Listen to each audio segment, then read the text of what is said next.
Hello friends, welcome back to MSP Webcraft. आज हम देखेंगे कि अपनी रिएक्ट ऐप को एक एप्लीकेशन में कैसे कन्वर्ट करते हैं with the help of ionic and capacitor JS. तो चलिए शुरू करते हैं। सबसे पहले आ जाएंगे हम अपने रिएक्ट प्रोजेक्ट में। ये रहा हमारा रिएक्ट प्रोजेक्ट, जो बेसिक सा एक रिएक्ट प्रोजेक्ट है, इनिशियल है। इसको हम लोकल होस्ट पे देख लेते हैं। ये हमारा रिएक्ट प्रोजेक्ट है जिसको हम एप्लीकेशन में कन्वर्ट करेंगे। एप्लीकेशन को कन्वर्ट करने के लिए हम इसमें यूज़ करेंगे कैपेसिटर जेएस का, जो प्रोवाइड करता है आयोनिक। हम सबसे पहले इस कैपेसिटर जेएस को अपने इस प्रोजेक्ट में इंस्टॉल करेंगे, देन देखेंगे कैसे क्या होता है। ठीक है, तो हम इस capacitorjs.com पे आ जाएंगे। वहाँ पे इंस्टॉल कैपेसिटर पे क्लिक करेंगे। यहाँ पे बोल रहा है एक नई कैपेसिटर ऐप बनाओ या फिर अपने ऐप में कैपेसिटर बनाओ। हमारी तो ऐप ऑलरेडी रनिंग है तो हमें ऐड करना है इसमें। तो हम ये देखेंगे, ये वाला इंस्टॉल कैपेसिटर। तो सबसे पहले ये पहला कमांड कॉपी कर लेंगे, npmi कैपेसिटर कोर, जो कि हमारे प्रोजेक्ट में कैपेसिटर कोर को इंस्टॉल करेगा। तो हम इस कमांड को कॉपी करेंगे, पेस्ट करेंगे, इंस्टॉल करेंगे। इंस्टॉल किया, इंस्टॉल होने देंगे, इसको थोड़ा सा टाइम लगेगा। इंस्टॉल हो चुका है। अब इंस्टॉल होने के बाद अब हम इसका दूसरा भी इनिशियलाइज कर लेंगे कैपेसिटर क्लाइंट को अपने प्रोजेक्ट के अंदर। कंट्रोल सी किया, कंट्रोल वी कर दिया। ये अब हम अपने प्रोजेक्ट के अंदर कैपेसिटर क्लाइंट को इनिशियलाइज कर रहे हैं, मतलब आयनिक का जो कैपेसिटर है उसको हम अपने प्रोजेक्ट के अंदर इनिशियलाइज कर रहे हैं ताकि हम कैपेसिटर जेएस को अपने प्रोजेक्ट के अंदर यूज कर सकें। थोड़ा सा टाइम लेगा और ये हो गया। इसके बाद अब हमें इसको इनिशियलाइज करना है। ये हमने कैपेसिटर क्लाइंट को इंस्टॉल कर लिया, कैपेसिटर कोड को इंस्टॉल कर लिया। मतलब जो मेन चीज़ें होती हैं ना, मतलब बेसिक सी चीज़ें जो इनके कोड काम करने के लिए क्लाइंट है, उनको हमने इंस्टॉल कर लिया। अब हम इसको इनिशियलाइज करेंगे अपने प्रोजेक्ट में। npx cap init का मतलब इनिशियलाइज। अब यहाँ से पूछ रहा है, अब बड़ा कर देता हूँ। Okay, this should be human friendly app name. आपसे पूछ रहा है ऐप का नाम क्या होगा। तो ऐप का नाम फिलहाल हम अभी डेमो ऐप रख देते हैं। डेमो ऐप, डेमो ही रहने देते हैं,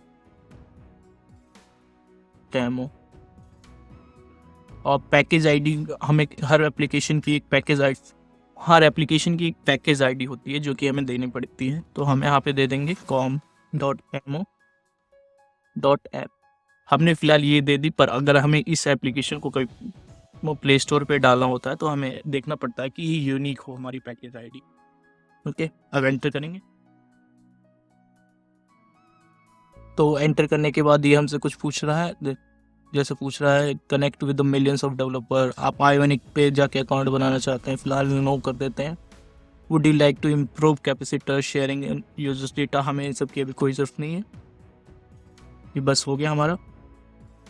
अब देख सकते हैं हमारे फोल्डर स्ट्रक्चर में एक नई फाइल आ चुकी है, capacitor.config.jsn। इसके अंदर हमारी ऐप की आईडी जो हमने वहाँ पे डाली थी com.demo.app, और ऐप का नाम जो कि हमने डाला था डेमो, और वेब डायरेक्टरी मतलब जो हमें डायरेक्टरी होस्ट करनी है वो डिस्ट। ठीक है, और एंड्रॉयड स्कीमा HTTPS। अब देखते हैं आगे क्या करना होता है।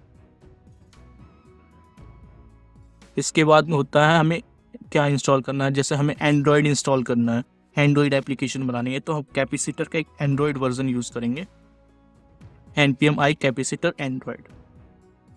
इसको भी इंस्टॉल करेंगे।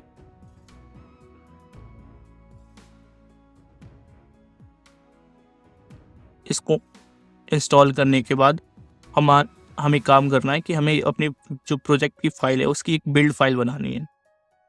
तो हम कैसे बनाएंगे इसकी, npm run build। npm run build करने के बाद जो हमारा प्रोजेक्ट है रिएक्ट प्रोजेक्ट, उसकी एक बिल्ड फाइल बन गई है डिस्ट के नाम से। ये डिस्ट हमने इसलिए ज़रूरी है, आप देख सकते हैं यहाँ पे वेब डायरेक्टरी में भी हमसे डिस्ट मांग रहा है। मतलब जो एंड्रॉयड ऐप में कन्वर्ट करेगा वो इस डिस्ट डायरेक्टरी से कन्वर्ट करेगा। तो अब चलते हैं, अब इसकी एंड्रॉयड एप्लीकेशन बनाते हैं।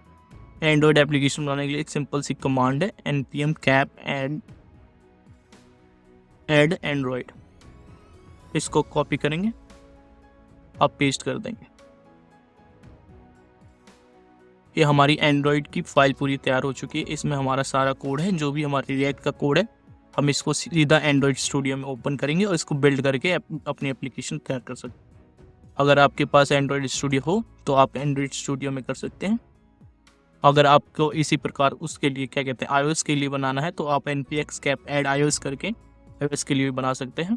वो भी दिखा देता हूँ मैं। npx cap add iOS okay code not find. मेरे मैस को पहले हमें कह रहा है कि iOS का प्लेटफॉर्म इंस्टॉल करना पड़ेगा, तब जाके हम iOS की एप्लीकेशन को बना सकते हैं। देख लेते हैं, एक बार करके दिखा देता हूँ मैं आप, जिससे हम कैपेसिटर का यूज़ करके iOS या एंड्रॉयड की एप्लीकेशन को बहुत आसानी से बना सकते हैं। तो ऐड iOS, तो यहाँ पे देख सकते हैं हमारे सामने iOS की भी एप्लीकेशन आ चुकी है। इसमें वो सारा डेटा है जो iOS फाइल के लिए चाहिए होता है। ठीक है।